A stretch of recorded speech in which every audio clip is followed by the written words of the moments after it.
That's the principle behind it. That sounds shitty. It's super shady because you're like outside the door being like, it sounds like someone's murdering him in there. Oh. Okay, we're live now, just so you know. So don't. Okay, we're live. So stop with the secrets. Got it. Stop. No, I'm sorry. You got a haircut. I did. This is my COVID cut. My wife did it. Wow, really? Yeah. Because that's not bad. It is not bad. Did it start like way shorter and you're growing into it, or? It wasn't much shorter than this. I think she did attempt to try to like do a bit of a tapered look. I don't know how much that came through, but I haven't like shaved my head in probably about 10 years, so it's hard to remember what it looks like. But it's not bad. It's not bad, which brings us to our first question, Matthew. Okay, here we go. Let's get into the business. No, I have a lot of real questions about your comedy career. But before we get started, we got to talk about how you have a reputation of being the best looking comedian in the city. Dude, yeah. I think a lot of it is, it's like self-promoted. I used to do a lot of material about it. I think that here was my one of the first things that I noticed in as far as stand-up went is like when I was coming up, I noticed that so many comics could make jokes about their appearance. You know what I mean? Like, I'm the fat guy, here are some fat jokes. I'm the ugly guy, here are some ugly jokes, you know? But so I was like, what if you tried to do jokes about being good looking? You know, why is it only those guys that can? And so for like a serious stretch, I'd probably say like 2 years, I was doing material about being good looking, to which countless people told me how obnoxious that was. But I think it just planted enough of a seed into people's minds that like, hey, maybe that guy's good looking. That's so funny. Did it go well when you would do it? I would say 8 out of 10 times. And then 2 out of those 10, no matter what you did, the audience hated you because they're like, this guy is an asshole. Yeah. Have you heard I heard that John Doerr used to dress down in his, when he would perform coming up because he was so attractive that if he dressed well, like people wouldn't pay attention to what he was doing.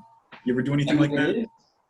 It's like, there are, I think like a lot, like the principle behind it for me was I always hated like that loser comedian vibe. You know what I mean? Whenever people say like, thanks for supporting live stand-up comedy at the end of their set, it always drove me nuts because it's like, for me, I always wanted it to be like more of like a bit of a rock and roll aspect to stand-up comedy, where it's like, I want the audience to be like, I want to be that guy. He's so cool.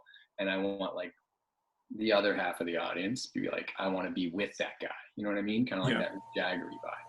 Because if you think about it, like a lot of musicians, if you take them out of the band, take them off the stage, out of the arena or whatever, it's just like, they're just like kind of nerds. You know what I mean? They're guys who spend time in their garage with their buddies, learning to play instruments. You know what I mean? They're wearing weird outfits and stuff like that. Like, but it's just because of the presence on stage that makes them like desirable. And so it's the same thing with stand up, but I think like there's so much of a thing to frame it in a sense that we're like losers, but it's like, no way, man, you're not a loser. People spent $25 to be entertained by you. And all of a sudden you're revealing that you're this like, you know what I mean? You're some charity case. Would you believe me if I told you I've never done a show where the cover was $25? Damn, that's a brag right there. That's so cool. People pay $25 for you? I'm kidding, you're great. I don't know. What is it? I'm sure like weekend tickets are probably in the $20 range. After COVID, they're going to be like 30, 40 bucks. These clubs are going to be trying to keep the lights on. Yeah. Hey, I have a few more notes about your appearance. Okay, let me bring them on. I went through your profile pictures on Facebook, and as did my girlfriend. We were on the phone going through your profile pictures. She said you really like grew into your look, and you have almost like a piratey look. Is that when you were talking about being good looking? It was. I think it took me a while to like accept the mustache myself. You know what I mean? Because I didn't think that you could wear a mustache without being a caricature. And so like I wanted to have some facial hair. I've always felt that I have a weak chin. Can which you is put it why, close to the camera for a second? Oh, so brave. Okay, okay. but so I was like, I can't, I needed to have facial hair. So I grew what they call a Van Dyke, which is the mustache and chin combination. Yeah. But then after a while, I remember it was Julian Dion, a comedian originally from the East Coast, now making his home in Wakefield, Quebec. He wore a mustache for a while, and I realized, I'm like, this guy's not a caricature. Like, this is just a cool dude in a mustache. So it's like, if he can pull it off, why can't I? And He's so, sorry. He's also like another really attractive comedian. Like, yes, that's interesting that you were yeah, like, two hot guys wearing mustaches.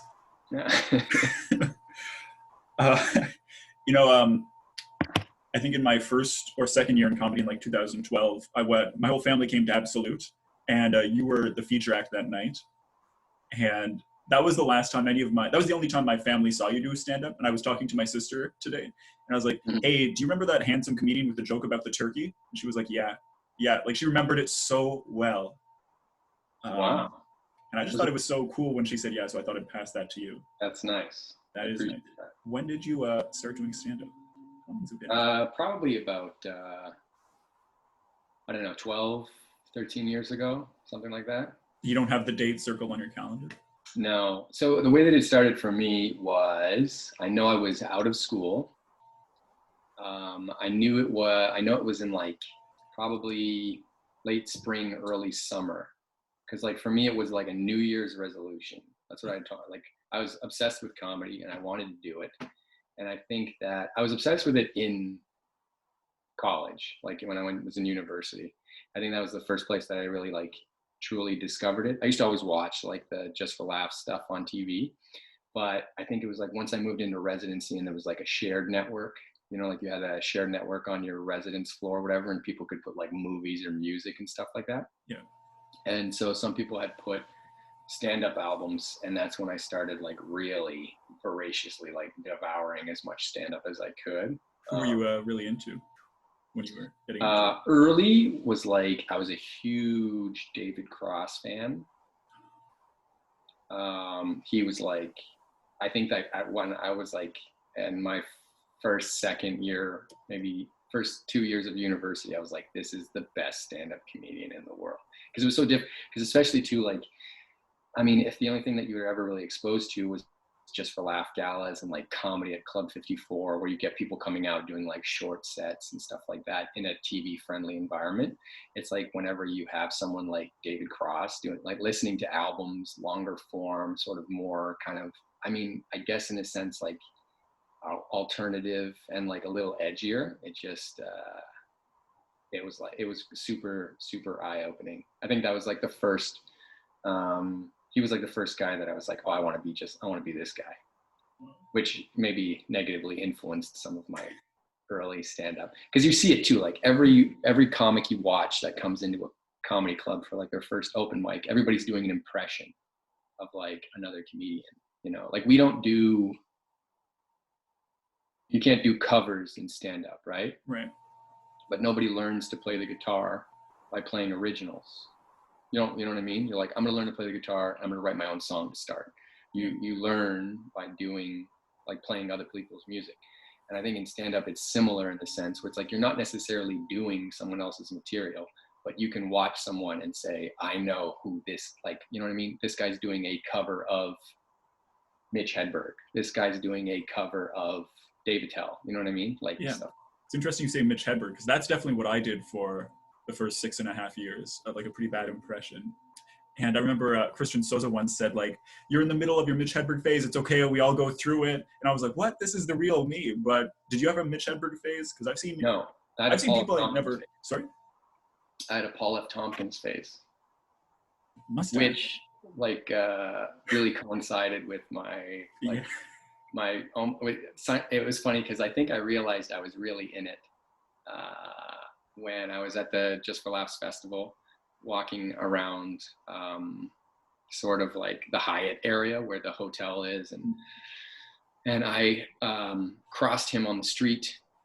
We were walking in opposite directions, and we kind of like because that's what's so interesting about the Just for Laughs festival when you're in Montreal. It's like, if you're a comedy nerd, it's amazing because you're Yeah. like, oh my God, there's Todd Barry right there outside expectations. You know what I mean? Yeah. But there's also like hundreds of people walking by that guy who have no idea who he is, right? And so I was walking down the street and I crossed Paul F. Tompkins and I knowingly looked at him being like, oh my God, he's my hero. But then I realized that I was like, I had my Van Dyke with my curly floppy hair and I was wearing a cream colored suit with a blue bow tie. And I'm like, not only is my act like his, but I'm dressing like him on stage. Like it was awful. Were you performing at Just for Laughs? When that happened, yeah. That would have been like 2011, 2012, something like that. In like what capacity? You're so mysterious. I don't know anything about you. This was for Homegrown. This was Homegrown 2011, 2012. And yeah, it was, I think that was my second time showcasing for the festival. The first year I had a good set, and then the second year it went better. And yeah, I got into Homegrown. It was a good group too. Kathleen McGee was there, Darren Rose, Niall Seguin. That was a competition, right? Like it was for a long time. That's right. Mark DeBonis finished second. Dave Merhaj, I think, finished first. See my year? Wow. Yeah, That is a good group. it is a good year. That's so exciting. But going Hosted back, by like, Mark Little. by Mark Little? Mark Little was the host because I think he had won the year before. Yeah, it was a contest. I hated it. It was not a really fun experience. I heard like, you mean the contest part? Or I think sort of like, I mean, obviously it's like hindsight, but looking back on it, I feel like I would have enjoyed my first festival experience in a sort of, let's call it like lower stakes kind of environment. You know what I mean? Because first of all, it's a contest and you can't really, it's hard to enjoy yourself. And then you really don't know what to do. Like there's just so much business sort of like in your mind wrapped around like, okay, what should I be doing here as far as like, you know, moving my career forward or whatever.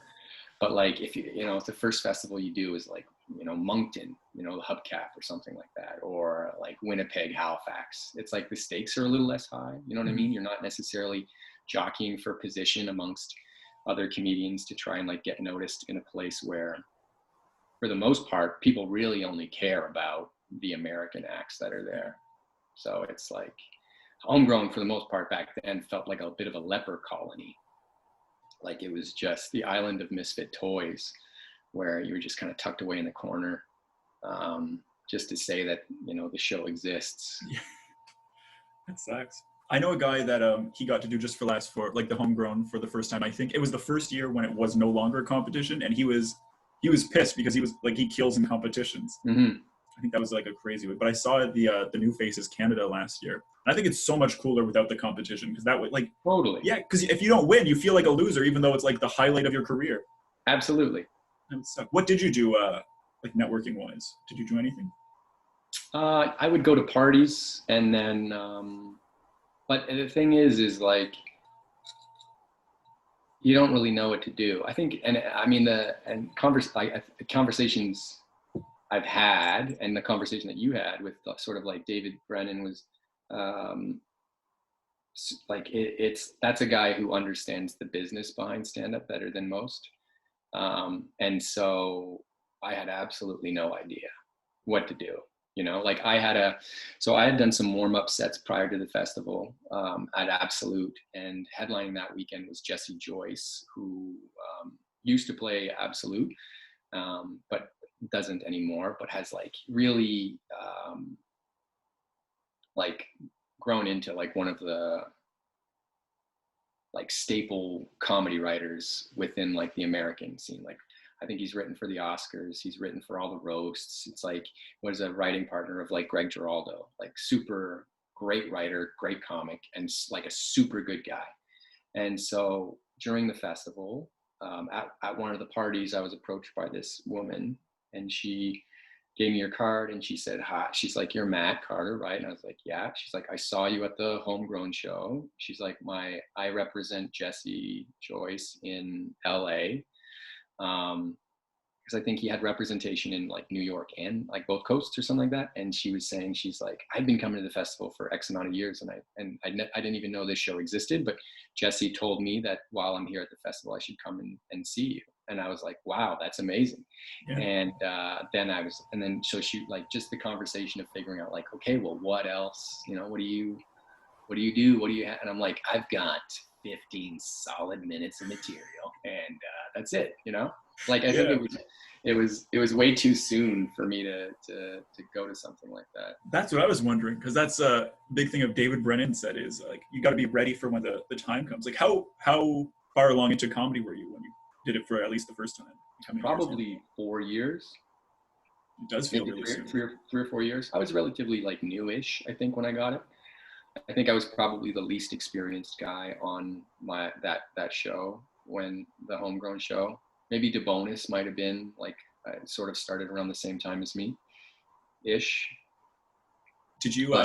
Sorry. What? But even like, and I find, and that's what's interesting about the stand up in Ottawa is like, we are so far removed from having like a entertainment industry here. You know what I mean? Yeah. Like this, like the comedy scene for us is, and especially the way that was when I started, was there was some independent rooms, but for the most part, it was still club driven between like Yucks and Absolute. You would do, especially like Wednesday night, you'd go to like, you would do your show either at Abs or Yucks. And then afterwards, everyone would meet in one place and you would socialize. It was like a social club. And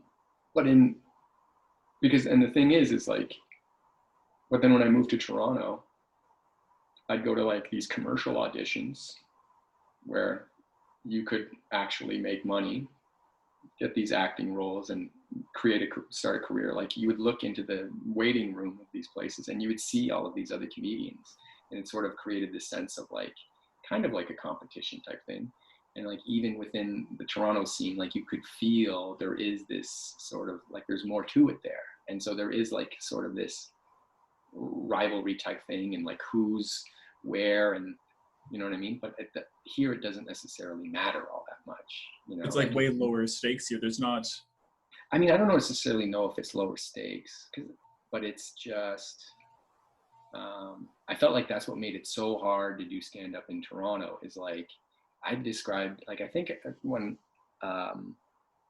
Nick Carter maybe had described it to me this way, but like, it's kind of maybe a bit grandiose, but like the idea of like brutal bar show, like a shitty open mic, right? It's like, it reminded us of like trench warfare in like World War I, World War II, where it's like, it sucks. You're wet, you're cold, you know, you're eating shitty food. It's like, this is everything about this. People are trying to kill you. Everything's bad. But then like, after you've done your little like incursion or like whatever it is, like you and your unit, you know, you sit around, you smoke cigarettes, you make jokes, and it's great. Like, at least there's this like sense of camaraderie and bonding over this like shitty experience. But he's like, but then when I moved to Toronto, and you would go to these like shitty open mics, and you would do a bad show, the audience was terrible, nobody laughed, nobody's paying attention, there's a TV on, the mic doesn't work. But it's like, at least after the show, you'd say like, okay, well, at least we can sit down and have that sense of like community and fraternity and bond and joke around. But the thing with like a bigger scene than what Ottawa was is like, after that show ends, there is none of that, because for the most part, everybody leaves to go to the next show. You know what I mean? So it's like, the thing that I always loved the most about stand-up was the kind of the community and the being able to like hang out. I love the hanging out. It's my favorite part. But then it was just like, that's where I had a hard time in Toronto. Was just like, it was just so much harder to hang, you know? Yeah. Hey, why did you move to Toronto? I didn't know this about you. I was doing some research, and now I know you lived in Toronto. It Why'd you was leave? And how far into comedy were you? it was after JFL, Yeah. so I was probably like maybe 5 years in, and it was sort of like there was this thing where um, I don't know if it was like this rite of passage kind of thing where you would you'd start stand up in Ottawa, you would do homegrown, then you'd get your like I got a Canadian Comedy Award nomination for best new comic or whatever, and then it was like, okay, I've done those things, and now it's like I've checked those two boxes, and now the next thing for me to do is to leave Ottawa and move to Toronto. And Right. so that's kind of, I just thought, I'm like, okay, well, I guess this is what you're supposed to do. And how long were you there for? Year and a half, 2 years. And what made you come back? It's kind of a combination of things. I was kind of in a relationship with someone who lived here, and I don't know. I wasn't. I realized I'm a way better stand-up comedian when I'm not trying to pay my bills with it. And that's a tough like reality to kind of face a little bit, but like, it just like the stakes were so high, and it was hard to have fun with it. Where it was like being like I still have I work a day job here, and like I find that being a comic who has like a job that sort of allows me to like support a family, makes stand up more fun to me. Like it kind of like mutes a bit of the things about stand up that drive me crazy, and then doing stand up also quiets some of the stuff about my day job that drive me crazy. It's like a nice sort of like yin yang sort of thing. What does drive you crazy about stand up? A lot of it has to do with the cash, I guess. You know what I mean? Not high paying. It's not. Yeah. It's and then I mean, especially too in a market like that, like in Ottawa. I would have to travel. Like, I guess if I wanted to really like do this full, like you'd have to travel a ton, and it's like you have to be away from family. You'd have to do like like bummer shows. Like I remember being in Toronto where it was like, hey, there's a terrible show that you can do for $15, and it's like I do not want to do that show, but I need that $15. You know what I mean? Yeah. And so, and it's funny. Like I think it was Rogan one time. It's like he had said at one point, it's like, what's the point of making fuck you money if you never get to say fuck you, you know? And so I do not think that my day job is like fuck you money, you know what I mean? Yeah. But it does allow me to say like, hey, that's a terrible gig and I don't want to do it. So it's like, it sort of allows me opportunity to just do stand up in places and times that's fun for me, you know? Yeah, that's ideal. Yeah. Sorry, can we go back to the first time you did stand up? Like, where was it? My first set ever was in the basement of the Royal Oak on Laurier Street. It was an open mic that was run by Nick Carter at the time. I ended up, so I looked at Yuck Yucks at the had this Trevor's Pad that was run out of the Prescott on Preston Street. And so on their website said, if you want to try stand up, come check out a show first, introduce yourself, and we'll talk. So I had gone to this Trevor's Pad show at the Prescott. Was it actually called Trevor's Pad? I believe it was back then, yeah. Trevor's Launching Pad or something like that. Okay. It had like a rocket ship. I think that was part of the branding. Oh, yeah. And so I went to the show with my roommate at the time, and it was pretty terrible. But I think as much as like it, like watching great comedy can inspire you to try it, seeing terrible comedy will also give you that last push to be able to say like, yeah, I can. If that guy can do it, then at least I'm not going to be that bad, you know? And so so after the show, I introduced myself to, I think it was Trevor, and then but it was the last show that they were ever having there. They were shutting it down, and so they're like, we're not doing this anymore, but if you want to some stage time, you can come to the Royal Oak on Laurier Street. We do a show in the basement once a week. And that was my first set ever down there. Do you remember what your jokes were like? I remember a couple of them. Yeah. I had this like, another big influence on me at the time was Bob Newhart. And so like, when you talk about doing an impression of another comedian, I literally had a bit where it was a one-sided telephone conversation, which is pretty much all, like, that's what Bob Newhart did. Right.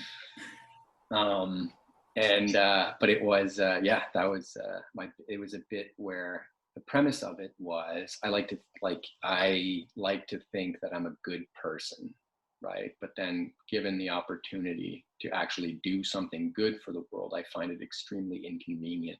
And it was based on, like, I'm a blood donor, right? I would give blood, but it's like, I realize I might not be a great person because every time the phone rings and it's that Canadian Blood Services phone number, I'm like, God, I would get frustrated and be like, God damn, this sucks. So it was like, how, like, I only have to give blood once every 3 months or 2 months or whatever it is. Like, how do people who consistently answer the call to be a good person do it?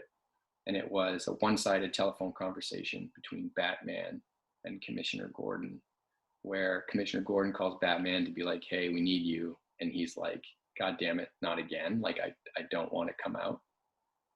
It was some really cutting edge stuff. Like, it was great. You joke, but for a first set, that's got to be better than most of the comedians for their first set. Well, I mean, that's the one joke I kind of remember. I'm sure there was a lot of other terrible. There was probably a Holocaust joke in there too, like some. That's sort of like, sometimes when you watch like a new act where there's no consistent sort of narrative through it, where it's like they'll do a joke about meatloaf, and then the next thing the punchline is like they're doing a bit about abortion, and you're like, Jesus, how do you where Yeah. who are you? You know what I mean? So. Yeah, I know what you mean. Remember, Alex Wood was the host for my first set ever, and so he moved away, I think 2 years after I started comedy, and I was at the Wellington Eatery actually, and I did this was maybe 2 years ago, and then he was there, and I heard him laughing. And then I got so mad because I just felt like he was making fun of me. And I was like, why were you laughing? He was like, oh, it sounds like you discovered your voice and it was funny. It made me so uncomfortable.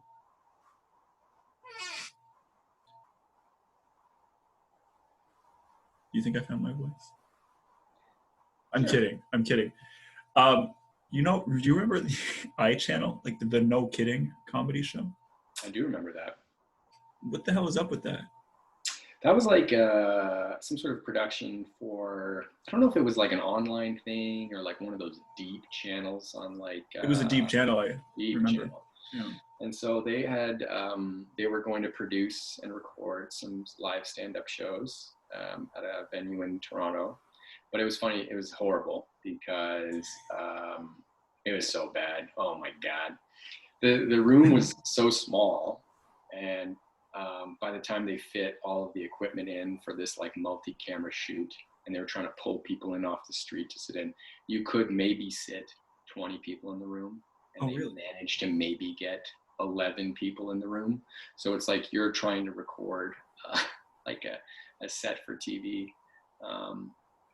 in front of like 12 people who are like super conscious of like these 3 cameras, you know what I mean? Like it was a serious production, way too much makeup, you know what I mean? Like it was just there's a clip of you on YouTube, there's at least one that I watched about your people stealing newborn babies.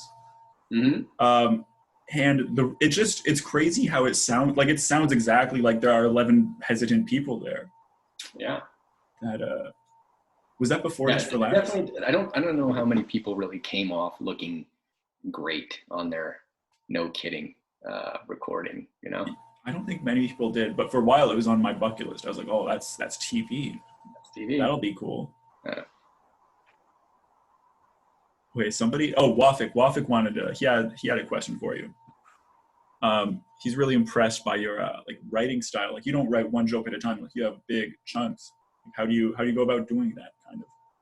Well, the thing is I'm not a very disciplined writer. I'm not someone, and this is like this is not like one of those situations where I'm like, oh, isn't this amazing how I don't, this is like, I wish this was something that I could change about myself. Right. I don't sit down and write.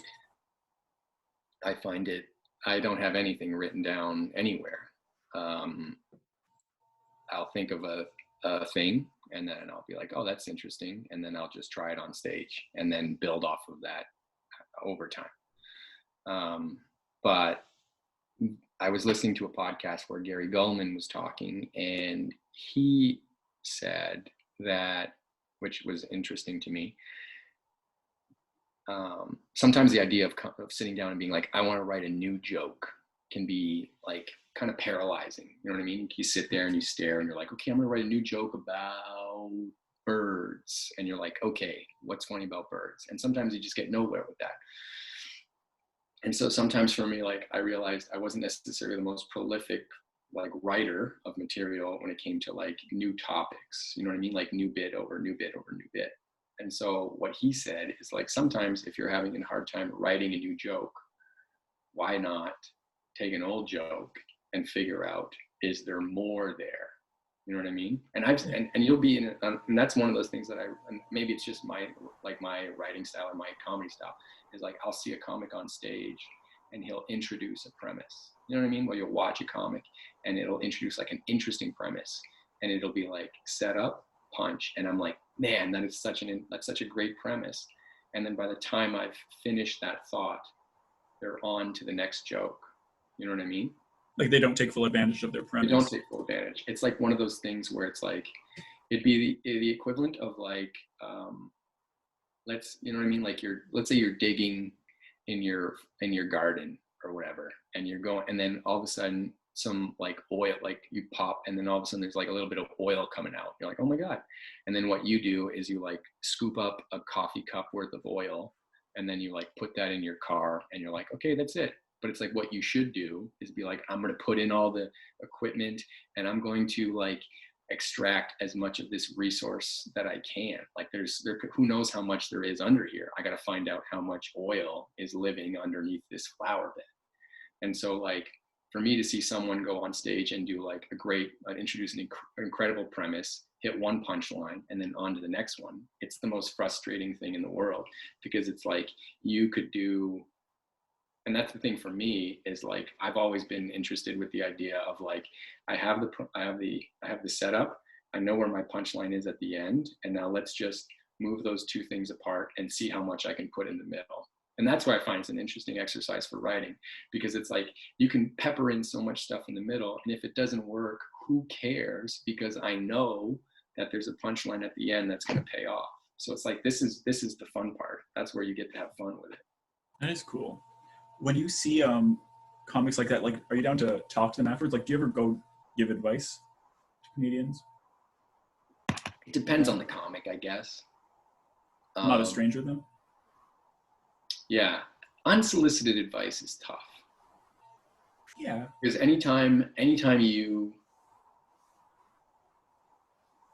give advice to a comedian, for the most part, 80% of the advice given is like, what you're saying is, here's how you can be more like me. Right? Yeah.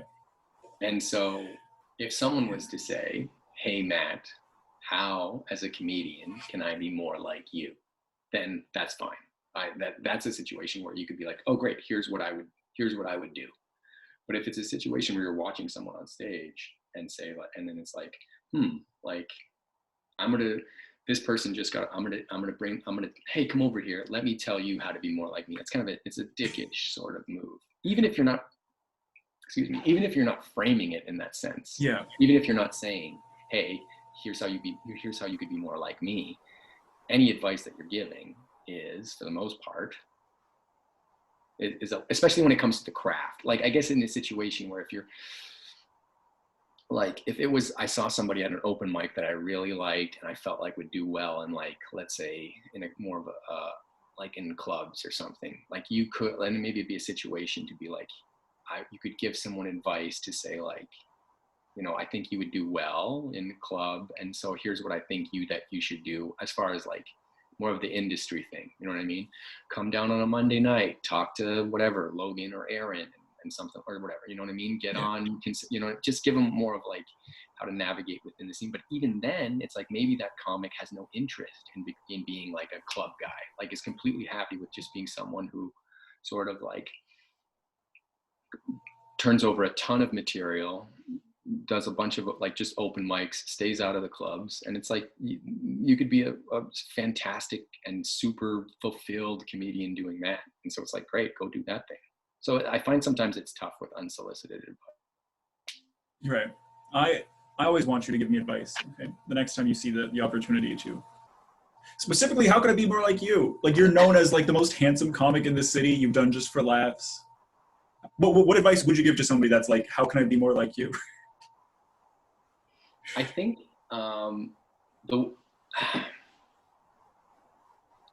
so one time I went and so this was one of these periods where I watched someone that influenced me to the point where for a small period of time it was sort of detrimental to my my act. When I went to Just for Laughs one year, and I went to the alternative show, and I saw Paul F. Tompkins close the alternative show. So he came out and he sat on a stool. He was doing a 15-minute set. And he sat on the stool, and it was you could tell that this guy had he had zero intention of doing material. He just sat there, and it was sort of like a stream of consciousness, sort of like, and he was just like, it was amazing to watch, because it was like, you felt like he was going to start his set at any second, but never did, and was super captivating, super hilarious. And it was just, he was figuring out on stage how to be the most interesting and entertaining person that we had seen that night. And I was like, oh my God, I'm going to do that. So when I got back from Montreal for, I don't know, a month, every time I went on stage, I was like, no plan, no material. I'm just going to go there, and I'm going to sit there, and I'm going to just find stuff. And, you know, it didn't go well. It didn't go well at all. But I think sometimes that like, comics can get too, you can get too married to your act and too married to your notebook. You know what I mean? Yeah. Where it's like, I think that some of my favorite stuff and some of the like my favorite tags or whatever it is just happened like just on stage. You know what I mean? What if I say this? Your brain will, you know what I mean? Sometimes I think of it like, in a sense, like if you get to a point where it's almost like a monkey swinging from vine to vine or tree to branch to branch. It's like you let go of that last one, and you have to trust your monkey instincts to grab and find the next one so you don't crash down.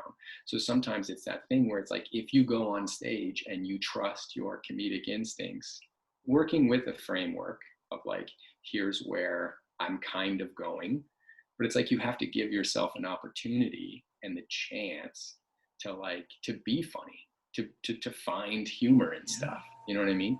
And so it's like, nothing drives me crazier than watching on a like an open mic night or an amateur night, and watching a comic go and do word for word the same act and the same bits I've seen 50 times without taking the opportunity to try and find something new. You know what I mean? It's like, yeah, your closer's great, but for the most part, it's like, jam a little. You know what I mean? Yeah. Like, you know that joke's gonna work, but it's like, why not take a solo in the middle of it before you get to the way it ends? You know, try and find something. And it's like, and who knows, like maybe 60, 70, 80% of the time, nothing comes of it and it doesn't go anywhere. But a thing where you can exercise that muscle to try and figure out, be quick and like force yourself. It's like a sink or swim situation. It's like you're going out on a limb and you got to find that, you know, find an exit, find And so like that's sort of, and it makes stand up more fun. Like Yeah. who the fuck wants to go on stage and do a play every night? You know what I mean? Like other than like an actor. Yeah. But even then, that run of shows ends and you go on to the next play or you go on to the next production or whatever. But for like to do the same shit over and over again, it's like, that's not fun. You're a comic. You're not an actor. Don't do the act. You know what I mean? Do comedy. Yeah. And so it's like, have fun with it, especially in a situation like, and that's what I find is so amazing about the Ottawa scene is that for the most part, the stakes are low. You know what I mean? It's like, there's no pressure, you know? So go out there, and especially like we have such a fun and dynamic scene here of super original and super funny people. And it's like, there is that danger of like being a comic who plays too much to the back of the room. Yeah. But there is also an element of it too where you have to have that a little bit, because in your head and like you can get to a point where you'll know, hey, my act is great. You know, I got a great 6, I got a great 8, my 20, my 40, whatever. It's perfect. I know that these people who have never seen me before will laugh. But there has to be a part of you that's like, I also have to figure out a way to make people who've seen me before laugh. I got to make those, like, we want to entertain our friends, our comedians, our peers. And then at the same time, it's like, I also want to see for myself, like, hey, can I surprise myself and make myself laugh? You know what I mean? Yeah. Yeah. I miss doing comedy now that you mention it. My wife said that to me tonight. I was like trying to answer a text message, and I was sort of like, I went through a couple drafts of it, and it was just like stupid, dickish remarks to a pretty straightforward question. And she was like, I think you really need to do some stand-up somewhere, because this is... It's crazy. I never realized how annoying I was till I've been like at home all the time now. Like I'm better off just hanging out in my room than talking to anybody else in that house. What comedians do you like in Ottawa? People hate that question. Like, what do you mean? What kind? True. Let's say younger comedians, like younger in comedy years, newer comics, like sort of comics that I've seen in the last couple of years. Yeah. Yes. Not Greg Schroeder. Not Greg Schroeder. He says Greg. I would say that like some of my favorite sort of newer, younger comics. Mike Bombay is someone that I like. I find he comes off as way beyond his like years in stand-up, because he's someone who, one of the things that it took me a while to sort of like understand about stand-up is sort of the pacing and the timing and sort of the ebb and flow of things, and to not be like, when I was terrified of the silence. You know what I mean? So I would go so fast and try so hard to jam noise into every second that I was on stage. And then once you become more confident with your act, it's like there's something amazing about those pauses and those silence moments, where if you can stand on stage for like 10 seconds and the room is completely quiet. So it's like someone walked into a comedy club and all of a sudden they walked in the room and they're like, there's 200 people in the room and it's quiet in here. It's like, oh, this must not be going well, right? But there is that thing where it's like, you need that sort of like peak and valley, you know what I mean? Yeah. You can't get to that top part without sometimes getting down to there. And Mike's a guy who's pacing and writing and stage presence. It's like there's a confidence to his delivery that like I'm always like I'm amazed by that like the way, like his delivery and his quietness and his sort of like, he finds those moments that I'm like, that's like, it's for someone who, I mean, I know he's been doing it for a few years now, but it's like, that's something that I'm like, man, I can't wait to see what like 10 years of comedy does to a guy like that. Have you told him that? No. Man, that's so nice. I'm going to tell him to watch this. I know he's not, but it should be noted about, sorry, what? I'm trying to protect my reputation as being somewhat dickish. You know what I mean? That's changed. But before you go on, I just want to point out that Mike also is known. Last few times I saw him, huge mustache. Really? So you're not getting anything by me, man. There you go. Who else were you gonna say? It's also a thing too where it's like I'm all like there's people who like Mike has written some like super like a lot of his stuff is like great. I love his writing. So like I mean he'll deliver a joke and just the content of it makes me laugh. You know what I mean? Like he's like craftsmanship of it is great. But then there's other like I think like sometimes there's an element like the idea of allowing yourself to be funny. You know what I mean? Yeah. Like I think this comic there was a podcast that I listened to when I first started stand up. It was called Comedy and Everything Else. It was hosted by Jimmy Dore and Todd Glass.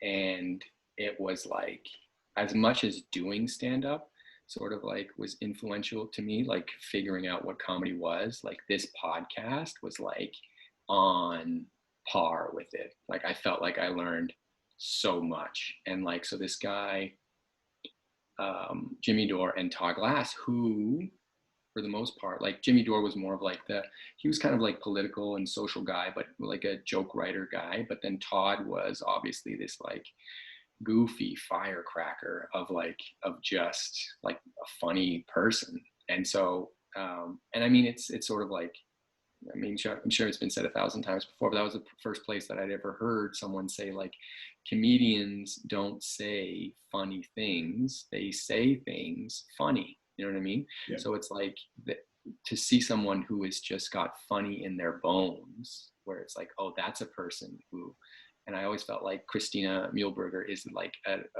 person like that, where it's like she could be telling a story, like talking about personal life stories or whatever it is, but it's just there is even like the autobiographical element of it is still being channeled and funneled through this like vessel that just exudes comedy and funny. You know what I mean? And so it's like I'm always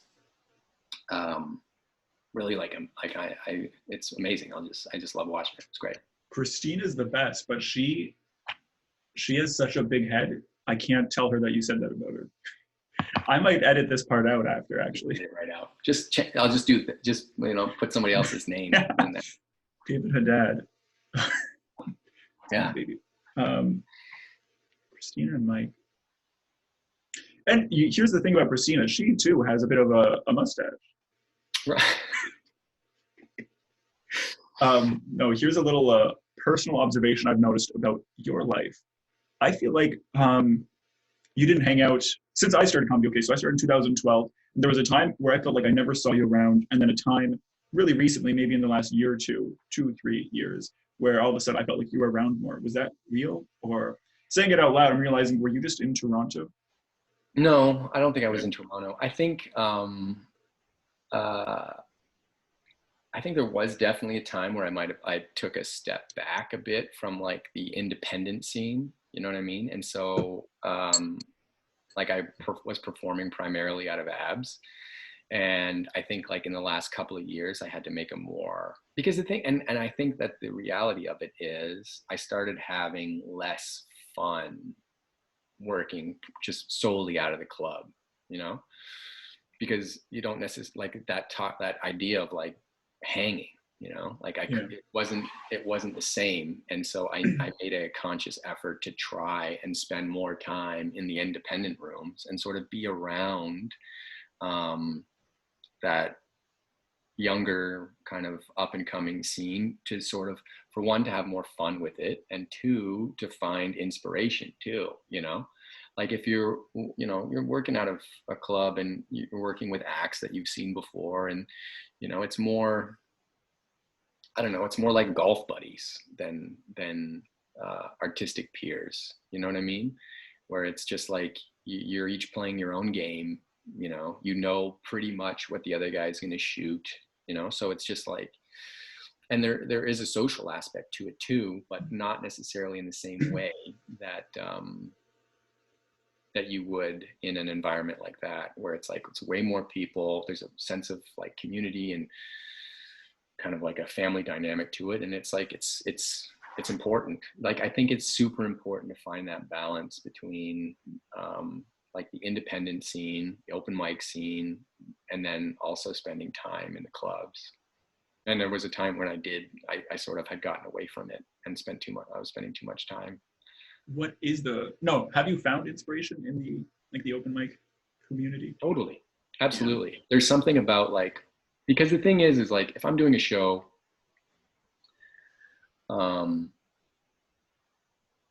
like if I'm doing a week of headlining at the club, it's like, I know the host for the most part, I know the feature. There'll be someone coming in doing opening acts or opening stuff, but it's like, I can confidently think, like, I'm sort of in the mindset of, I don't know. It's like, I know for the most part what everyone's going to do. And then I can just kind of focus on what my plan is and what I'm going to do. And you can just do that. You don't, and especially too, like, I'm not exactly in a position where I can control who I work with, so it's like, I'm not going to lie. There's a decent percentage of time where it's like some of the people that you end up working with, you're not particularly a fan of their act, you know what I mean? Right. So it's like, it's hard to find inspiration in something like that, but it's that thing where, you can go to to an independent room and you can watch someone do something that you're like, man, that's new and interesting and fun. And it sort of makes you want to do stuff, like take chances and do different things. Yeah, I really miss it now that you mention it again. So I know you've opened for some cool cats. What would you say your favorite like comedy experience is? Like, I was thinking like opening for somebody cool would be cool, but then maybe you have a different thought as what your biggest accomplishment. Yeah, I guess I've opened for a bunch of people, like not a bunch, some. And I don't know if I've ever had a great experience doing any of them. I heard of one experience of yours that sounded shitty. Who are some of the people you opened for? You don't want to say. Okay, so one of my first experiences my first experience ever being asked to open for someone was for Frank Spadone, who's a great comic out of Toronto. And he was doing a show during Italian Week at the Gladstone Theatre in Ottawa. And so had asked me to open for him. And I was a couple of years in or whatever. And so it's an audience, and Frank's act is very Italian. He's an Italian guy, and he's got an Italian family and stuff like that. And so during this Italian festival in Little Italy, there was an audience of just Italian people. And so I came out with a mustache looking like Super Mario. You know what I mean? Like, it was just, I was a very Italian looking dude who had absolutely no material about being Italian because I wasn't Italian. And so the audience was super confused as to A, where's Frank Spadone? B, why isn't this guy talking about being Italian? And C, when is this guy going to be done talking about not being Italian? And so, and actually, after my set, I went outside because I don't think it went particularly well. And I just needed to get some air. And when I tried to get back into the building, I was locked out. So I was, shit, that's a bad time. So I spent the rest of the night just trying to figure out a way because the thing is one of those theaters where you walk in, there's like the ticket booth to the side, there's the concession stand right from the door, and then 90% of the building is the black box theater. And so the concession staff had like moved to like another spot. Like there was nobody at the doors. Ticket people were gone. So I was just completely locked out. That's like the opposite of the coolest experience. It's an opposite of the coolest experience. Then I opened for Bowser and Blue, who are kind of like the Canadian Smothers Brothers. You know who they are? It's like they were a musical act. These two, they got to be in their 60s, 70s maybe at this point. It's a musical act. And so I grew up in Cornwall, and I think it was like some sort of like victim services organization in Cornwall. I have a connection to like law enforcement. My dad's a retired police officer in Cornwall, and so one of these like victim services like fundraisers was bringing in Bowser and Blue to play in this like 600 seat soft seat theater, and they had asked if I wanted to open for. And this is kind of how unsavvy I was about like the industry side of things. So I was like, yeah, of course, sure, I'd do it. And then so they asked her like, what would you like in your green room? And I was like, I mean, if I could have like a chair in there, that would be pretty sweet. If I could just have a place to sit down. Because the thing is like when you play in clubs, you are, for the most part, just in the way. You know what I mean? Yeah. Like you're just like the green room is usually also a storage closet. Like if needed, halfway through a conversation, a doorman could come in and be like, get out of that chair. I need it for a customer or whatever. And they kind of treat you like shit. Yeah. That's not fair, but you know what I mean? Like but then sometimes, so this was a situation where they're like, what kind of food or drink can we get you? You know what I mean? Like I had no idea how to even answer that. I was just like, can I just have a chair to sit on? Maybe, can I do that? So I go out, and so Bowser and Blue's audience, for people who don't know the act, their demographic skews slightly to the older side. And so I went out and I think I did 20. And it was my first experience being on a big theater stage where there was, not only are you, I'm higher than I've ever been before, but there's also that like 15 feet, 20 feet between the stage and that first row of seats. Right.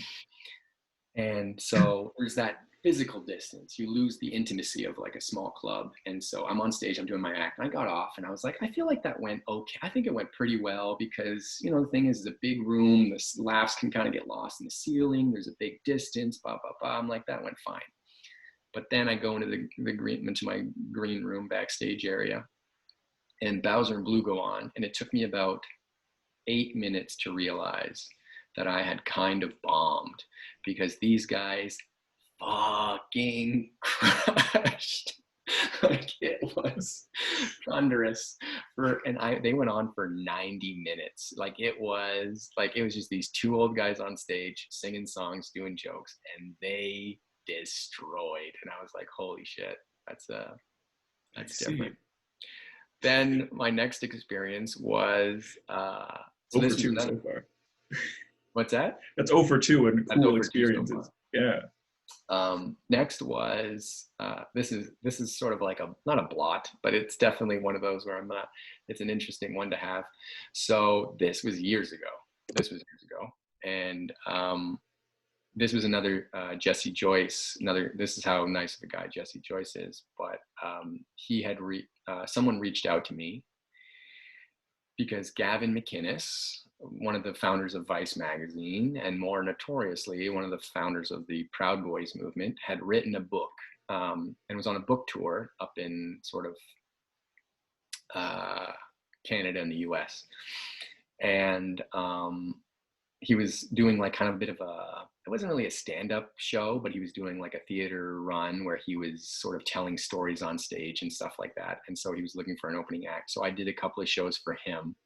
And that was like the first time where I figured like it went way better, because it sort of gave me an opportunity to sort of figure out how to respond to an audience that's disappointed to see you. You know what I mean? Yeah. Where you're like, I'm here to see X and you are Y. Like, why? Why are you here? Why am I seeing you? You know what I mean? Mm-hmm. And it's to sort of like be able to like take in those people's expectations and figure out a way to work within it. And that was like a more, and I mean, his audience was like a bunch of cool kind of hipstery kids in Toronto and stuff. So it was like, I sort of set myself with the challenge to be like, I should do better here. And I did, right. And it was fine. Do you have any like tangible advice for that? Like for how to perform when you know they're just expecting the other guy? I think there's a thing where it's like you can recognize, like it's like anything else. Like anytime there's like, you know, when you're on stage and there's a weird element in the room. You know what I mean? There's like a weird party, or a heckler got thrown out, or there's like a big thing. It's like what the audience is looking for is like it's almost like when you're flying on a plane, right? And there's like crazy turbulence or there's a weird sound or something. People will look to the flight attendant. And if the flight attendant has this thing where it's like, you can tell she experienced the same thing that you did, and she has a sense of calm, professionalism, and like confidence, then you're like, oh, okay, these people know what they're doing. Everything's going to be fine. Right. So in a situation where like that, where you walk out on stage or there's like a weird element, like something weird's going on, like you're not the guy that we want, or there's like something happened in the room, the audience is looking to you and they want to see from you that you're calm, confident, competent, and they need to be like reassured that everything's going to be okay. So when you walk out as an opening act for someone that and you're not who they want to see, what they want to see from you is they just want to be reassured. And so that's why it's super important for, and this is the one piece of advice that I will give to young comics. Fuck your intro, okay? When an MC comes up to you and says, what do you want me to say about you?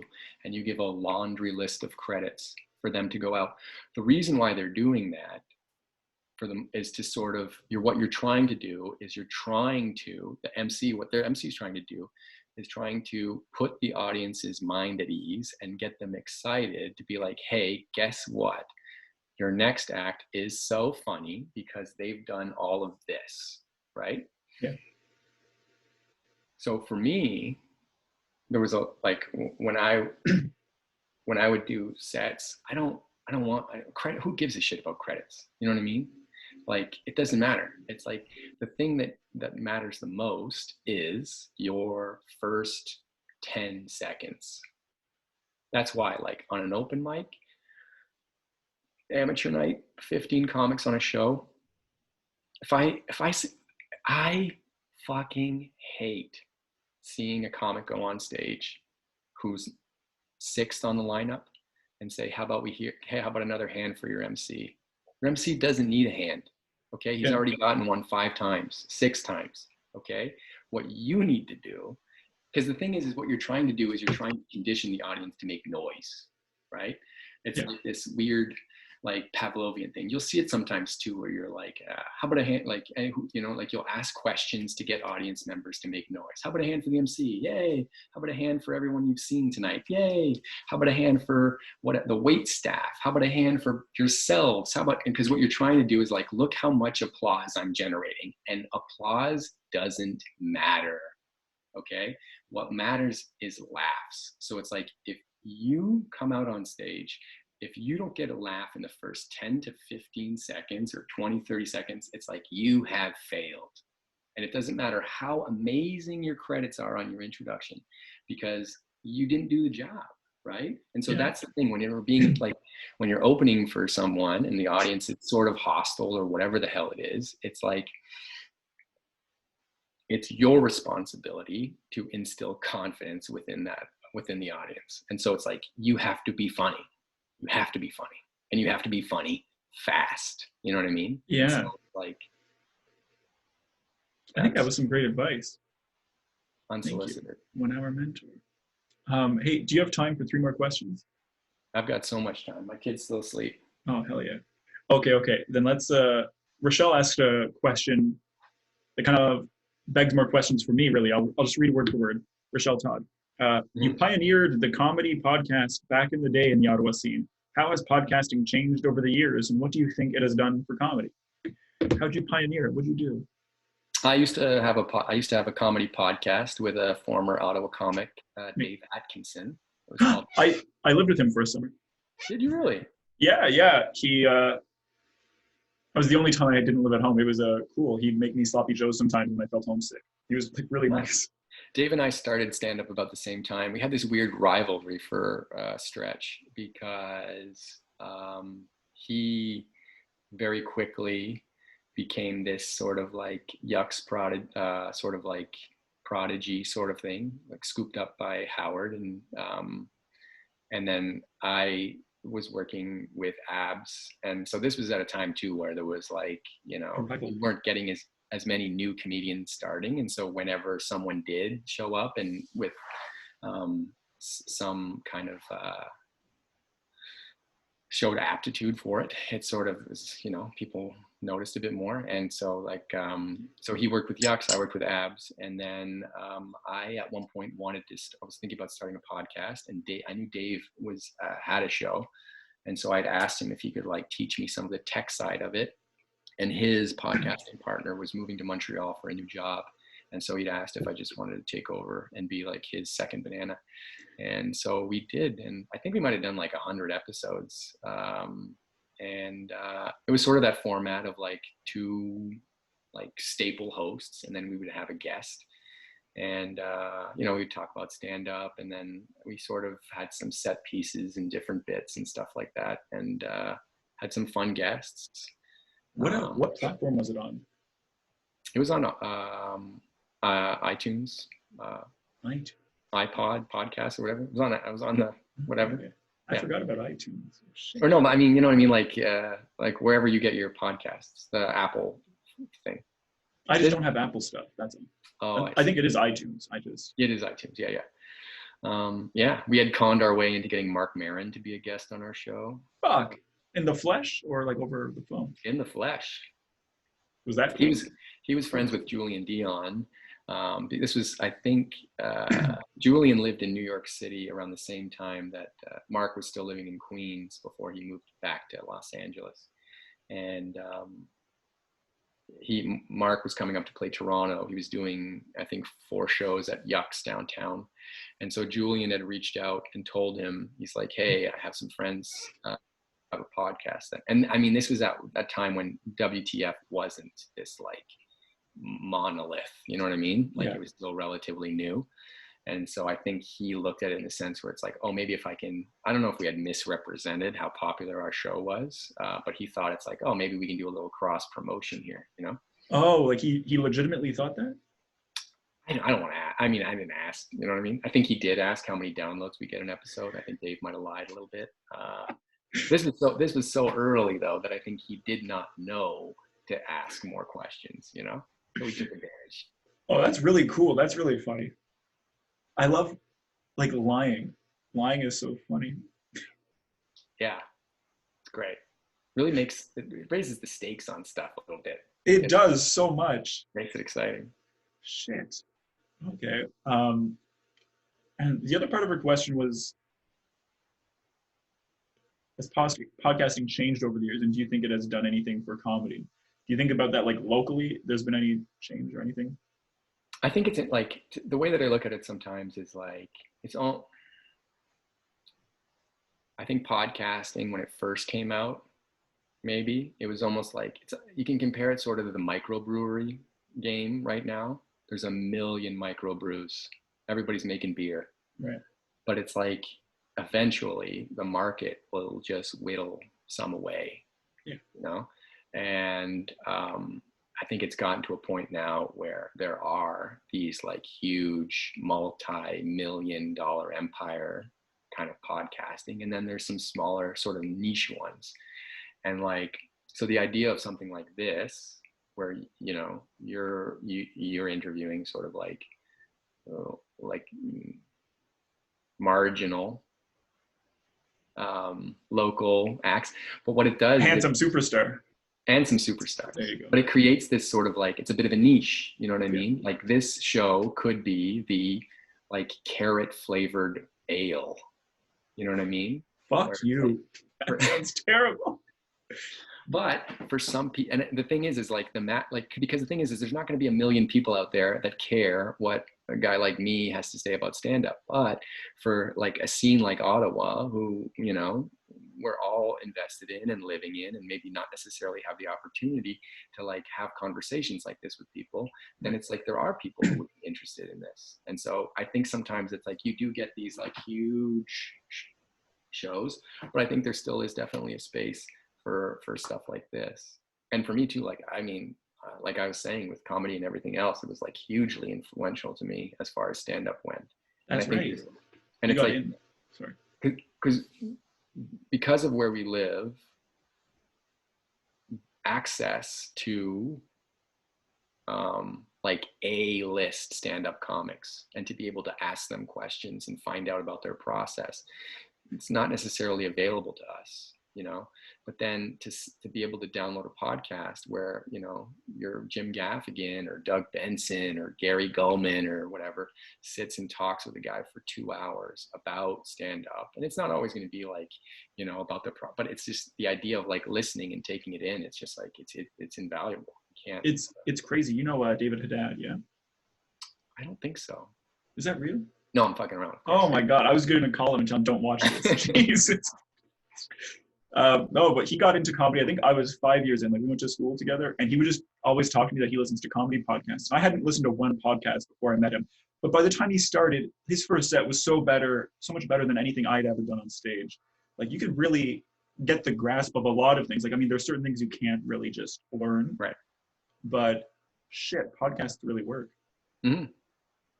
Plus, no reading. You know what I mean? Yeah, and it's hard to read. I actually just got a Mark Maron's book for my birthday. So, shout out to Mark Maron. He needs it. Oh yeah, happy belated birthday! Finally. Thanks, Matt. I was waiting for the. Yeah. Never happened. Whatever. I guess at 27, you're ready to be disappointed. Let me answer these as quickly as you want. Okay. Okay. You won. I did some heavy research on you. You won least worst new guy in Ottawa comedy in 2009. I did. Does that mean anything to you? I don't know. I think the roast is always an interesting sort of staple within the Ottawa scene, mm-hmm. where it's sort of for new people, especially back then, kind of was a bit of it was brutal. I got heckled like crazy when I was up roasting, and I mean, and the thing too is like a lot of the well-established comics from the city didn't necessarily know me that well. You know what I mean? Like Rick Curry, or, you know, like even Beatty, stuff like that. Like people who I would consider close friends now, back then were just like, you know.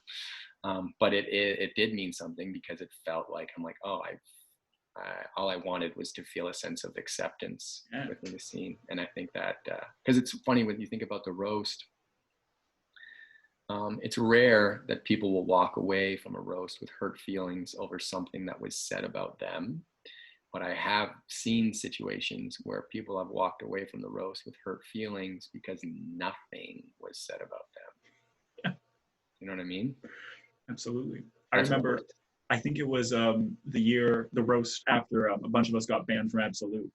And it was either you or Brendan McKeegan, but somebody roasted me in such an umbrella term where it was like a fill in the blank joke where they just called me and Tash Naved irrelevant. Mm-hmm. And I had never felt more relevant in comedy. It was so cool. I was like, he knows my name. Okay, so I had a document on the award show, but it stopped. I think it was like really early, like 2012 or 2014 or something. Like they just stopped keeping track. Did you end up winning like the best pro? Because I feel like I saw you win best pro. I did 1 year, yes. I won Best Pro 1 year. And then I think that might have been the year too that I shared the award for funniest off stage, possibly, with Tavis. Oh, with Tavis. What do you think of that award, the funniest off stage? That's the only one that matters. Thank you. You know, I won that award too. Did you really? Well, I take it back. But the thing that's tricky about those awards too is it's such a numbers game now, where it's like, you know, I think Yuck Yucks, because of the format of some of their amateur nights, it's you know, they put on, you know, over a dozen acts on Wednesdays or something like that, and so they tend to draw in way more amateurs or open micers, and so I think that they're way more exposed to the Yucks roster than the Absolute roster, because, you know, there's just more stage time available there. And so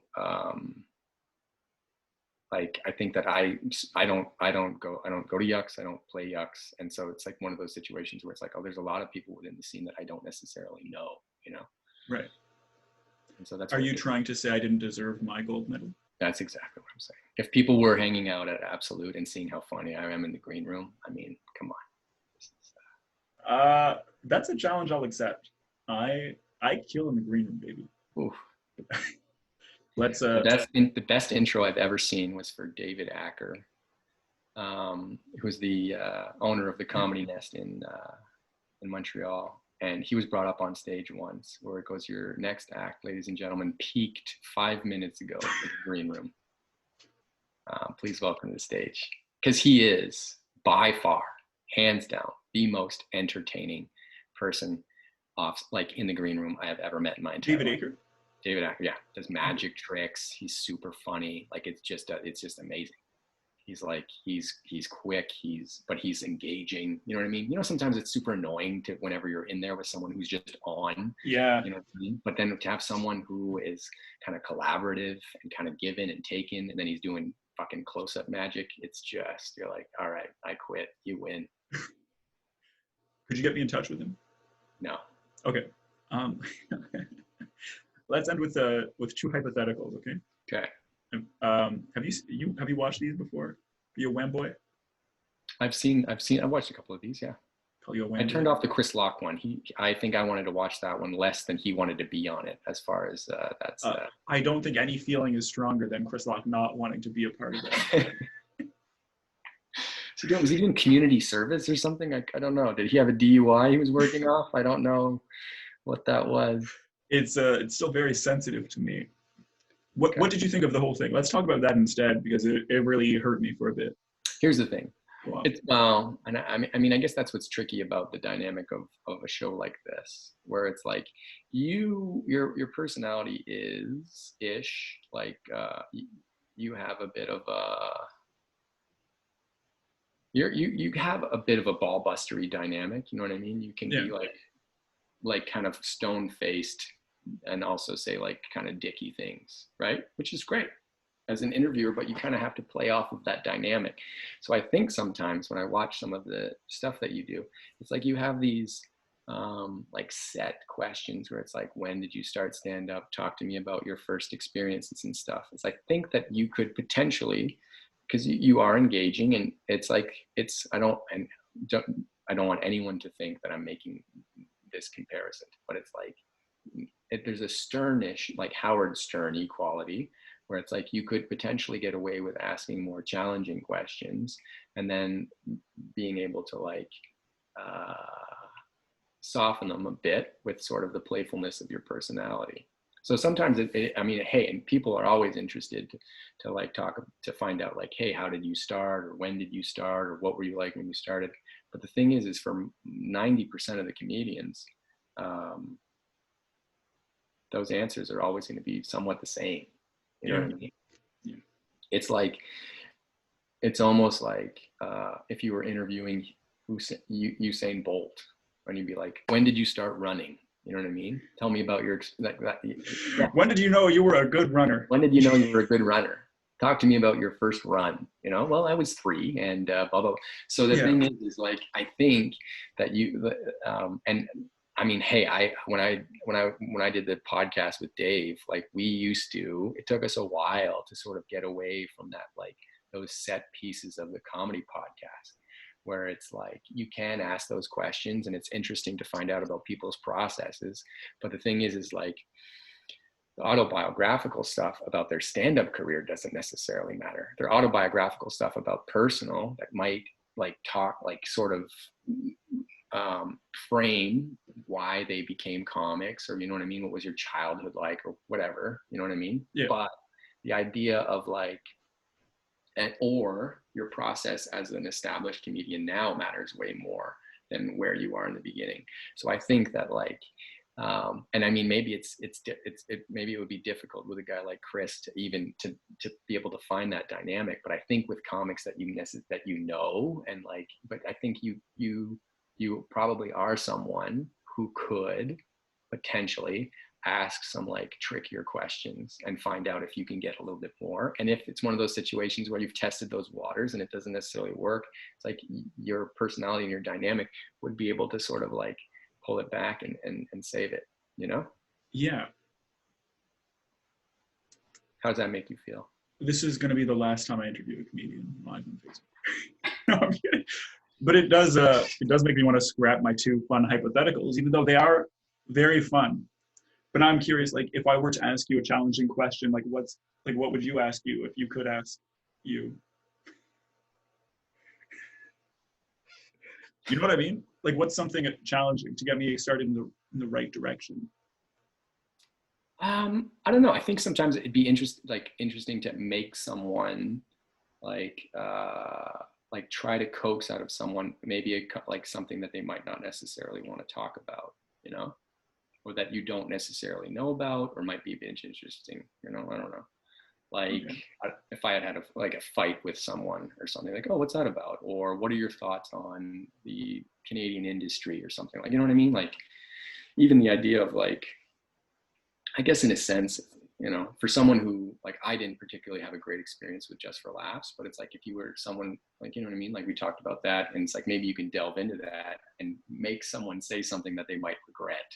You know what I mean? Hey, talk shit about the festival. I actually felt like you never go back there. I did think Chris Locke said a few things about, I think it was like the Winnipeg Festival, where I was like, whoa, I shouldn't post this. Like he really should on it. But that's, hey man, that's not you. That's the stuff that people tune in for, you know? They like the controversy. The controversy. Not necessarily the controversy, but the substance of it, you know? Okay. Then let's wrap with this question, okay? Okay. Why don't you play at Yucks anymore? What's going on? I mean, so I've been doing stand-up for, you know, I don't know, 13 years now, with like a bit of so probably 10 years, a decade in Ottawa. And I mean, I think that over that period of time, I might have I've gotten like booked for like a gig from Yucks maybe once or twice. And here's the thing that I've realized about stand-up is like, there's never going to be a situation in which like something can happen, or you do something, or you achieve something, or you hit a certain level where you can convince someone who doesn't think you're funny that you're funny, right? Right. So it's like, because the reason is like, why don't I work at Yucks or play at Yucks? It's like, because for the most part, they don't want to work me. And that's, you know what I mean? And that's the thing about stand-up. It's like, the comedy is completely in the eye of the like beholder guy. It's up to them to decide, hey, this is my club. These are the shows that I have. I have a finite amount of roster space. And it's like, I want to put together the best show that I can. And therefore, these are the comics that I'm going to book. And so and I mean, I used to work their amateur stuff more earlier. And then I think after a while, and I think the thing too is like, every club has a bit of a mating ritual. You know what I mean? Like a courtship. It's like, do X, Y, you know what I mean? You say this, then I say this. You do this, then I'll do this. And then eventually you get to a path that leads us to wherever you need to get. And so I think early, when I started getting work from Abs, and then I looked at sort of the ritualistic element of trying to get stage time at the other club, and I just was like, I don't know if I necessarily need to do this. You know what I mean? I found someone who thinks I'm funny and is giving me work, and so therefore, why not just try and get work there? And so when I moved back to Ottawa from Toronto after being relatively well established, it was like, I had reached out to Yucks and I was like, hey, I'm back in town. If you're looking for someone I'm open to working, and it didn't work out. And so it's like, I think earlier on in my stand-up days, there was more of a bit of a bitter rivalry between the two clubs. You know, you had to kind of pick a camp. I feels like that's kind of dissipated a bit. It doesn't necessarily exist as much anymore. But the thing is like, sometimes I think that if you could somehow combine the two clubs, you would have the perfect one. You know what I mean? Yeah. like I think that like a lot of the stuff that that Absolute does as far as the production of a show is great. You know what I mean? Yeah. And I think that sometimes Yuck Yucks does a better job of fostering young talent. You know what I mean? I think they are more willing to take chances on young comedians, and I think that they develop acts a little bit quicker and a little bit better. I don't know about better, a little quicker than Absolute does. Yeah, totally. I think sometimes Abs has a bit more of a, like just the way that you go in and the show element of it, the way the staff is trained, the sound, the lighting, the presentation of it all. You know what I mean? It's like like they do everything to help you succeed. You know what I mean? People used to, and that was the thing that Abs had a bad reputation a bit, where it was like for years everyone just said like, you know, anybody could do well there, and that's not necessarily true. You know, they set the club up where for you to succeed. There's going to be nothing working against you. You know what I mean? Yeah. The crowd will be seated properly. The lighting's going to be impeccable. The sound's going to work. If there's any distractions or whatever, but it's up to you. You got to get up there and do the job. But then there's an element of stand-up. There's like a different school sometimes where it's like their stuff might not always go the way it's supposed to. And therefore, it's up to you as an act to be able to deal. You know what I mean? That school of like, you know, being like heckling, where it's like someone yells stuff, it's up to the comedian to be able to deal with it, rather than the club to deal. You know what I mean? Yeah. I remember watching. So we talked about like some of the acts that I've worked with in the past who haven't, you know what I mean? Like haven't always been great to work with. But like, I remember there's a couple of like American acts that I've gotten the chance to work with over the years that are some of the best comics I've ever seen, and some of the nicest, like just nicest guys ever. And so I remember one time I was in Toronto and I was working with John Fish, who's a New York comic, super funny dude, like late night appearances and stuff like that, like great. And I remember him going on stage, and there was a problematic table that was starting to bubble up on the right-hand side of the stage. And I think they had stepped on his first punchline, and then he was halfway through his second bit, and then they were still talking, and he stopped and said, "I'm not going to continue the show to give the staff a chance to move these people out of here." And then he just kind of sat back and waited.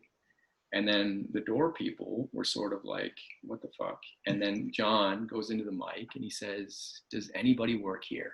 And that's when the door staff was like, holy fuck, he's serious. And then so they come in and they tell these people they have to leave.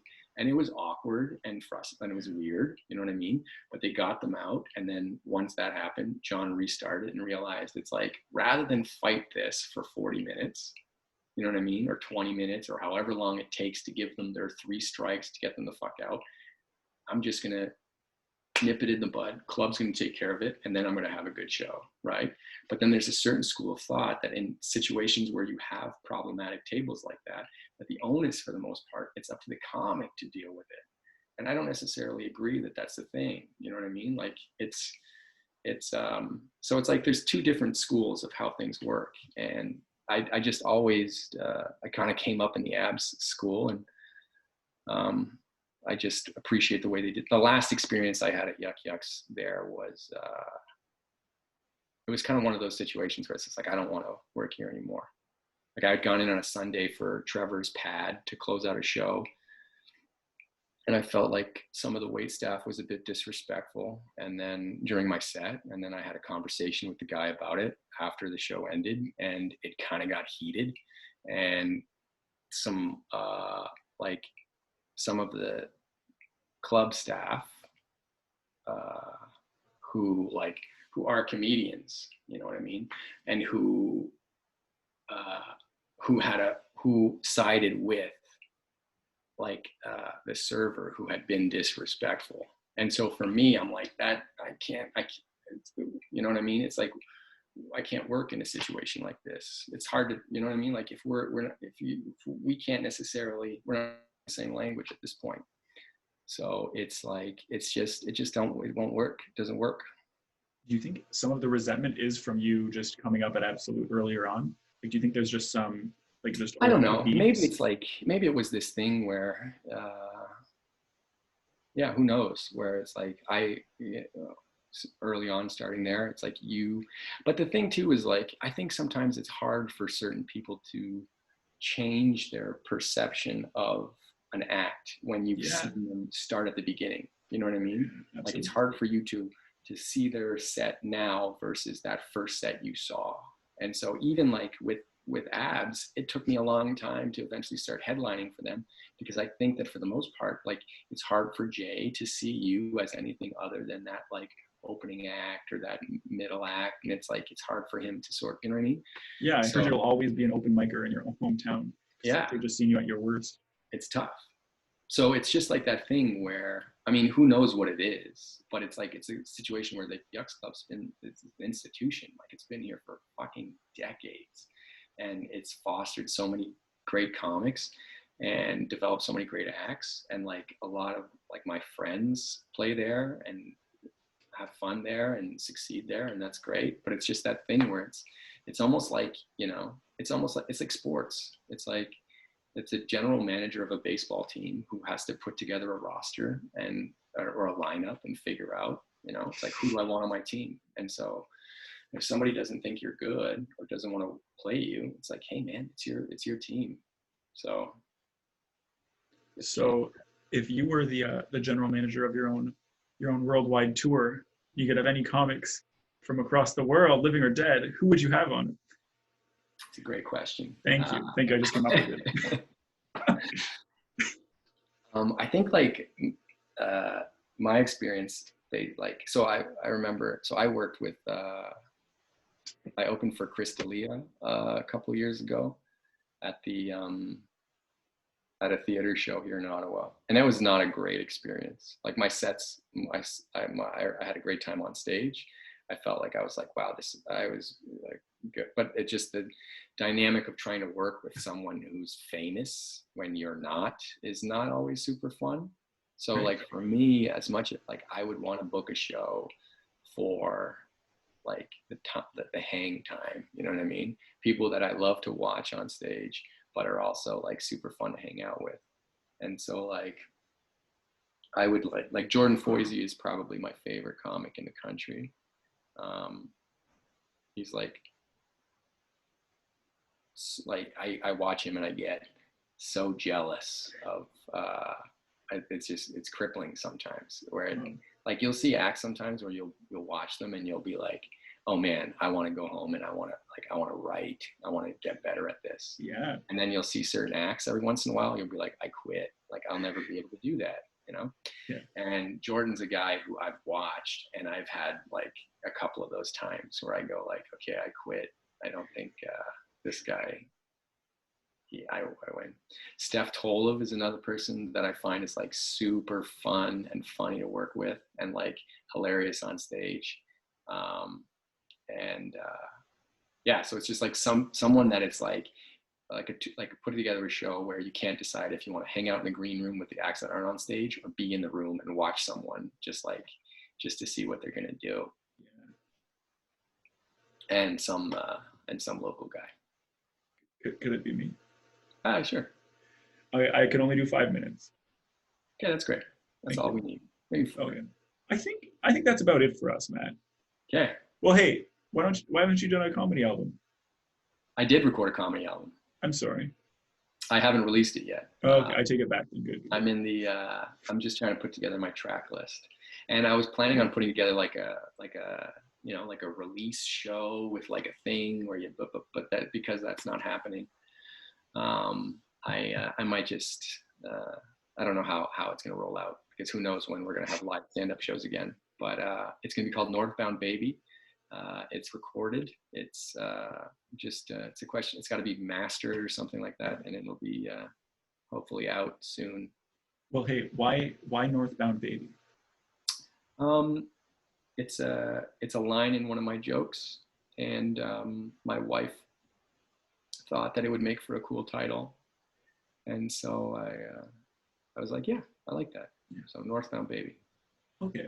I think, let me give you some advice, my mentee. Okay. Okay. I think you should release it. I think it's almost better for your album to release it while we're in quarantine. Sure. The end. That's a great point. Yeah. Here's the thing too is like, and this is the issue that I've always had with stand up. The thing that for the most part, what's amazing about stand up acts, and I think that like there is for everyone who does stand up comedy, you are creative, but there's also a part of your personality that is a little bit on the lazy side, right? Because if you would like stand up is great because it's almost like it's like the Tai Chi of park activities. You can do it alone. You don't have to bring any equipment at all. It's just you moving around in the woods. But it's like, you know, you think about hacky sack, you need another guy. You do that like thing between the trees where you're tightrope walking, you need equipment. So it's like stand up is the Tai Chi because then you look at like sketch or improv. It's like you've got to coordinate with more people. You got to write stuff out and like collaborate. So for me, it's like the idea of going on stage and recording an album is super easy. But now the idea of like sitting down and like listening to all the recordings and like writing out all your tracks, that's like the work part of it that I fucking hate and I've always been absolutely terrible at. So it's like the recording part was easy. This part, the idea of just submitting it to the guy who's going to edit it for me, just being like, here are the times and the bits, but it's just sometimes I struggle with just being able to do that. Yeah, you have to listen to it back. I hate listening to myself. Yeah.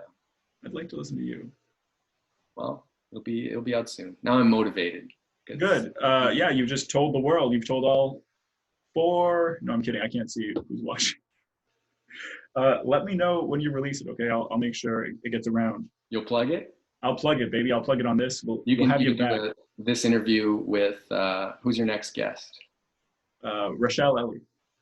This next interview with Rochelle Ellie is brought to you by Northbound Baby. Look out for it. You know what I mean? You do stuff like that. If you tell me a release date, it would actually be way funnier if you have a release date in September or something, because I'll just say it every week that this is brought to you by it. Let me know when it gets done, okay? Okay, I'll do that. Okay. Thanks for talking to me.